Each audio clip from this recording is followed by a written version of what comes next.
Bonjour, bienvenue dans ce nouveau café de l'INAS. La réforme de la formation initiale des enseignants, en cours, propose pour la première fois un cadre pour la mise en œuvre d'une formation des formateurs de terrain, appelé maître de stage en Fédération Wallonie-Bruxelles, enseignant associé au Québec ou encore tuteur en France. Au Québec, cette formation, à la demande du ministère, a été mise en œuvre depuis 1994.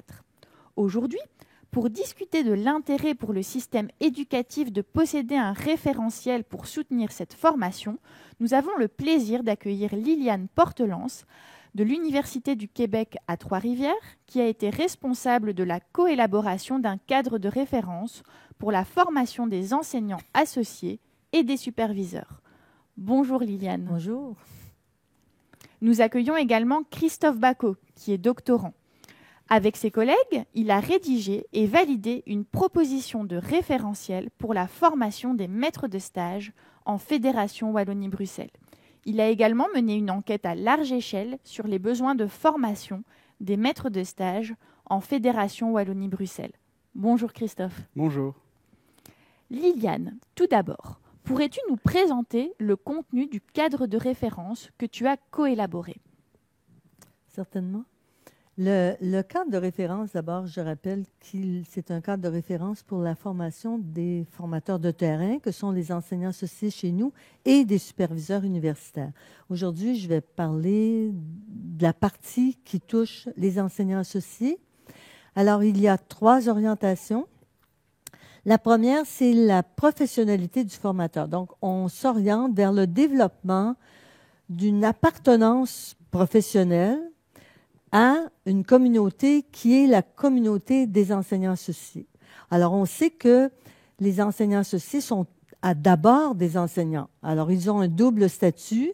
Le statut qui prédomine dans leur vie, c'est vraiment le statut d'enseignant. Or, on essaie de développer aussi, par la formation, un double statut, donc le statut de formateur de stagiaires sur le terrain, et donc de favoriser le co-développement professionnel des enseignants associés. La deuxième orientation du cadre de référence, c'est le développement professionnel du stagiaire.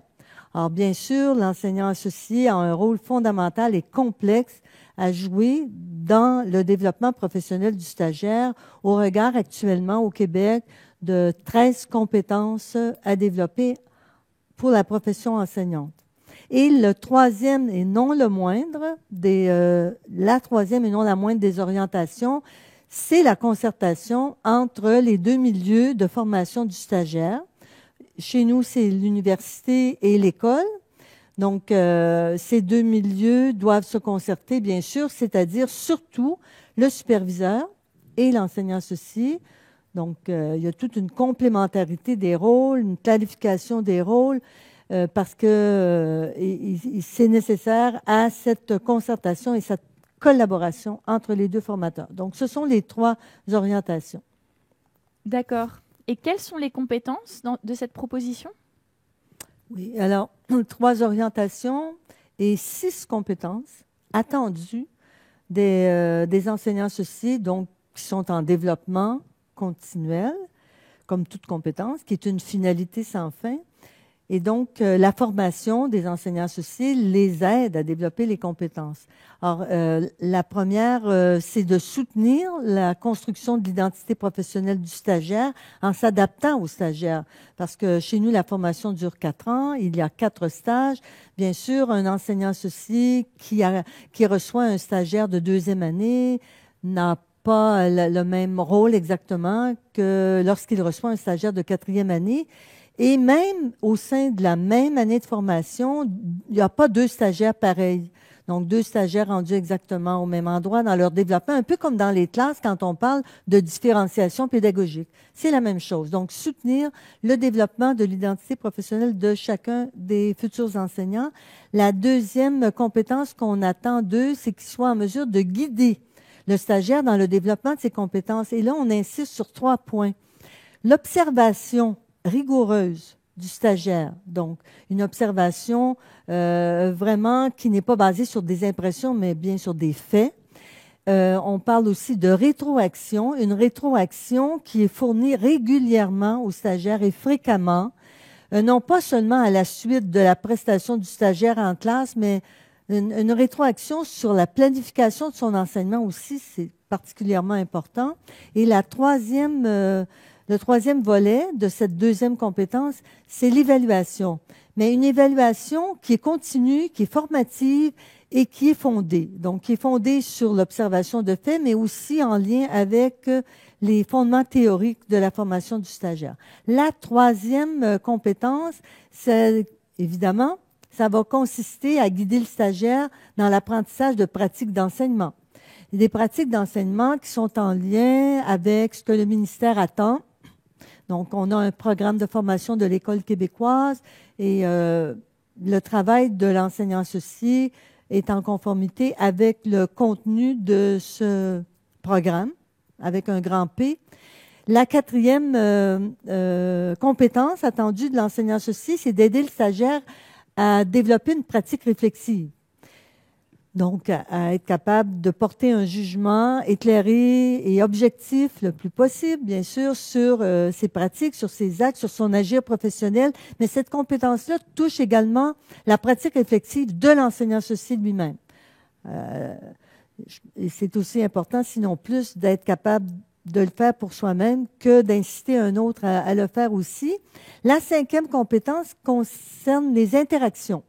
Alors, on va dire ça va de soi, mais pas toujours. C'est d'avoir des interactions entre formateurs et formés qui sont respectueuses, que l'enseignant associé soit capable de créer un climat d'apprentissage, un climat de confiance, mais aussi un climat professionnel.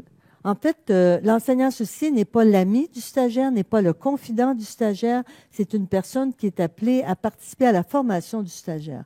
La dernière, et non la moindre, est en lien avec la troisième orientation de ce cadre de référence, c'est la concertation et la collaboration avec le superviseur universitaire.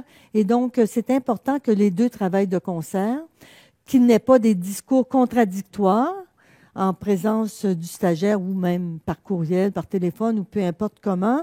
Mais on sait que le discours peut être distinct, mais il doit être complémentaire et harmonieux. Et pour éviter que le stagiaire, au lieu d'apprendre, désapprenne, quoi. Parce que pour faire plaisir à l'un, il va s'engager dans un agir quelconque, puis qui va déplaire à l'autre. Alors, il faut que le stagiaire comprenne bien que les deux formateurs travaillent ensemble de manière concertée, ils collaborent pour que le stagiaire poursuive des buts d'apprentissage et non pas des buts de performance. Le but, c'est vraiment... Le stage est une occasion d'apprendre. C'est un lieu d'apprentissage, un lieu de formation et le stagiaire doit, autant que possible, être centré sur son apprentissage et non pas sur son évaluation. Et les deux formateurs ont vraiment un rôle important à jouer à cet égard. Donc ça complète les 6 compétences du formateur de terrain et il y en a aussi pour le superviseur, mais je n'en parlerai pas ici. Merci Liliane. Et toi Christophe, est-ce que le contenu de la proposition que tu as rédigée avec tes collègues, est-ce que c'est très différent finalement de ce que Liliane vient de nous expliquer ? Alors, on peut replacer un petit peu dans le contexte. Le référentiel qui a été proposé au Québec a été proposé en 2008 et le nôtre en 2021. Donc, il y a quand même quelques années qui séparent ces deux travaux. Et notre travail s'appuie en fait sur celui qui a été réalisé par Liliane Portelance et ses collègues au Québec. Donc, il y a une base commune et nous avons voulu continuer le travail rigoureux de lecture de la littérature en proposant aussi des modèles opérationnels qui ont été réalisés par la suite, notamment sur la réflexivité. Donc, par exemple, on évoque le modèle qui a été développé par de Robert Mazur et ses collègues. Et c'est intéressant parce qu'il propose des questions très concrètes pour pouvoir développer justement la pratique réflexive du stagiaire. Alors, on a aussi essayé de s'intéresser aux rétroactions avec une typologie des différents types de rétroactions que l'on propose et qui sont des éléments qui peuvent être utilisés pour cette formation-là. Alors, même chose, on a pensé aussi qu'il était important, et c'est ce que la littérature nous dit finalement, de réfléchir à comment on va présenter des pratiques aux stagiaires. Est-ce qu'on le fait simplement juste en lui montrant les choses, en lui disant « tu dois faire la même chose ?» Alors, ce n'est pas notre point de vue. Notre point de vue, c'est que si on montre quelque chose aux stagiaires, eh bien, ça doit s'accompagner à chaque fois d'une réflexion critique sur ce qui a été proposé. Est-ce que c'est vraiment adapté? Est-ce que ça peut me correspondre? Etc. Et donc, c'est vraiment de présenter des choses, mais de manière critique et réfléchie, et que le stagiaire puisse finalement développer son répertoire comportemental. Mais ça ne se limite pas à ça. Et puis, ce qui a été important pour nous, c'est de chercher des liens entre les compétences au sein du référentiel. Et par exemple, Liliane, tu évoquais la communication entre le stagiaire et le stagiaire et le maître de stage, l'enseignant associé. Pour nous, c'est vraiment la colonne vertébrale de notre référentiel. S'il n'y a pas cette communication, on ne sait rien faire. Et en vis-à-vis de ça, s'il n'y a pas une collaboration, un co-encadrement qui est mis en place avec une harmonisation entre le maître de stage et le superviseur, on ne sait pas développer les compétences du stagiaire, on ne sait pas l'aider.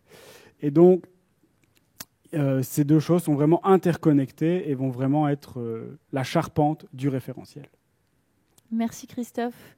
Les contenus de vos propositions sont très intéressants. Est-ce que Liliane, tu pourrais nous en dire plus sur la manière dont ce cadre de référence a été élaboré ? En fait, c'est à la demande d'une table de concertation composée de représentants du ministère de l'Éducation et des doyens et directeurs de département des sciences de l'éducation au Québec. Nous avons 12 universités qui offrent la formation à l'enseignement, 3 anglophones, 9 francophones. Alors, ce groupe-là, cette table-là, a cru bon de mandater un groupe de travail pour arriver à proposer un cadre de référence pour la formation des enseignants associés qui permettrait d'harmoniser la formation offerte aux stagiaires partout au Québec, pas uniformisée, mais harmonisée. Et donc, on m'a demandé d'être responsable de ce groupe-là.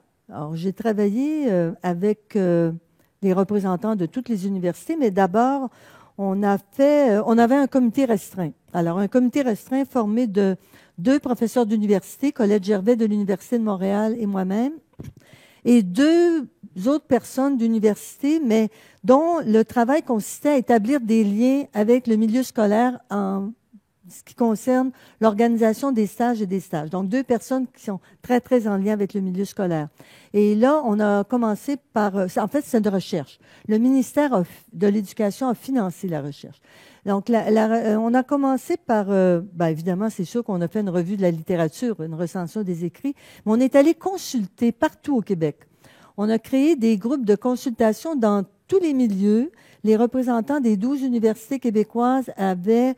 on leur a demandé, en fait, avaient la possibilité de rencontrer des groupes auxquels ils demandaient qu'est-ce que ce serait pour vous les orientations d'une formation des enseignants associés, quelles seraient les compétences attendues des enseignants associés, quels seraient les thèmes de formation, les stratégies d'enseignement. Donc, avec une large consultation faite partout, on a pu ensuite analyser les données. Donc, il y en avait beaucoup, inutile de le mentionner. Et là, extraire des catégories qui nous ont menés à l'élaboration, justement, de ce cadre de référence qui contient 4 parties. Les orientations, j'en ai parlé, les compétences, les stratégies de formation et les thèmes de formation. Et nous avons aussi, les 4 ensemble, rencontré régulièrement un comité élargi. Dans le comité élargi, il y avait des représentants des 12 universités et là, on leur faisait part des fruits de notre travail et on en discutait. Puis bon, évidemment, on a adapté, on a modifié, on a avancé comme ça, de sorte qu'en janvier 2008, notre cadre était prêt. On a travaillé fort. Merci Liliane. Et toi, Christophe, avec tes collègues, comment avez-vous procédé pour élaborer votre proposition ? Donc, comme j'expliquais, notre proposition date de 2021 avec le travail de recherche qui a été effectué juste avant. Eh bien, on a aussi débuté par une revue de la littérature. On s'est intéressé autant à la littérature francophone qu'anglophone. On s'est intéressé au référentiel pour cette formation qui existait déjà, donc celui de Liliane. Et puis, ça nous semblait très, très important, nous, que la proposition soit sérieuse également. Alors, on entend ce que Liliane vient de nous expliquer, que c'est un travail de recherche important. On a voulu faire la même chose. Alors, Premièrement, on avait cette revue de la littérature qui nous a permis d'arriver à une proposition en 6 compétences. Et puis, on a voulu la confronter finalement à l'avis des maîtres de stage en Belgique francophone. Et pour ça, on a réalisé une enquête à large échelle où près de 1000 maîtres de stage, 854 si on veut être exact, ont pris part à répondre à un questionnaire qui nous a permis en fait d'identifier à la fois la pertinence de ces compétences et aussi leurs besoins de formation. Alors c'est très intéressant parce qu'on a pu observer que de manière générale, les compétences sont toutes très bien évaluées. C'est-à-dire que les maîtres de stage, et qu'ils soient de jeunes enseignants ou des enseignants plus expérimentés, qu'ils aient formé peu de stagiaires ou beaucoup de stagiaires, qu'ils soient formés ou qui n'aient pas encore suivi de formation comme maître de stage, eh bien, toutes ces personnes-là avaient un avis assez global, finalement, sur les compétences. Mais il y avait quand même des différences. Et ça, c'est important à prendre en compte pour la mise en œuvre d'une formation. Par exemple, le fait de développer la pratique réflexive du stagiaire était moins mis en valeur que d'autres pratiques. Et ça, c'est important dans le cadre d'une formation pour pouvoir montrer, finalement, aux enseignants associés, aux maîtres de stage, que toutes ces compétences sont peut-être importantes et s'assurer que la maîtrise de toutes les compétences soit la plus haute possible pour soutenir le développement professionnel des stagiaires. Merci Christophe. Liliane, à ton avis, pourquoi est-il important que le système éducatif se dote d'un tel outil, donc d'un référentiel ? Pour plusieurs raisons. J'en ai parlé tantôt. L'harmonisation, en tout cas pour nous au Québec, c'est important qu'un stagiaire qui change de milieu ne se retrouve pas perdu un peu. Que cette formation, en fait, ça doit être la même chose ici. Dès que tu as un brevet d'enseignement, tu peux enseigner partout. Alors, c'est préférable que la formation qu'on t'a offerte soit, en tout cas, pas exactement la même, mais quand même, qu'elle ait poursuivi les mêmes objectifs. Alors, nous, on pense aussi que le fait d'avoir créé, après la parution du cadre de référence de la formation des formateurs de stagiaires, donc le fait d'avoir créé un groupe qui s'appelle le Comité interuniversitaire d'actualisation du cadre de référence, ça nous a permis de travailler ensemble dans la même direction parce que dans ce comité, il y a des représentants de toutes les universités. Et donc, quand ce comité se réunit, avant c'était 3 jours complets par année, on discute, on voit ce qui se fait chez l'un, chez l'autre, ça se fait dans un climat d'entraide, de discussion, comme je disais, d'avancement ensemble vers les mêmes objectifs. Donc, ça, c'est une force. C'est une force que ce comité existe. Ça s'appelle le CIACRE chez nous. Et donc, ça nous permet aussi de se sentir solidaires puis de travailler ensemble dans la même direction pour former, en fait, au bout du compte, là, qu'est-ce qu'il y a au bout du compte? Ce sont les élèves. Alors, quand les enseignants associés sont bien formés, les stagiaires vont l'être, ça va être nos futurs enseignants. Puis après, c'est la formation des élèves. Puis là, notre mission, c'est la mission de l'école. Alors, c'est sûr qu'on peut voir à long terme quand on pense au fait qu'ensemble, on travaille dans la même direction. Je ne sais pas si je réponds bien à ta question. Si, tout à fait. Oui. Merci Liliane. Merci à tous les deux d'avoir partagé le contenu de vos propositions et la manière dont vous l'avez élaboré. Et, on voit vraiment que ça peut vraiment enrichir les réflexions chez nous. On voit l'importance de se doter d'un cadre de référence ou d'un référentiel pour aller dans la même direction avec une forme d'harmonisation des pratiques. On voit aussi l'importance finalement de continuer à se réunir et à collaborer pour actualiser ce référentiel et aussi finalement, et vous en êtes vraiment tous les deux l'exemple, de mener des recherches et de continuer à mener des recherches sur le sujet. Pour poursuivre la réflexion à la suite de ce Café de l'INAS, vous pourrez lire les cadres de référence qui sont disponibles sous la vidéo pour aller plus loin sur le sujet. Des articles rédigés par nos deux invités et leurs collègues sont également disponibles. Je vous invite également à visionner le reportage vidéo réalisé par Christophe Bacot au Québec au sujet de la formation des maîtres de stage et des superviseurs.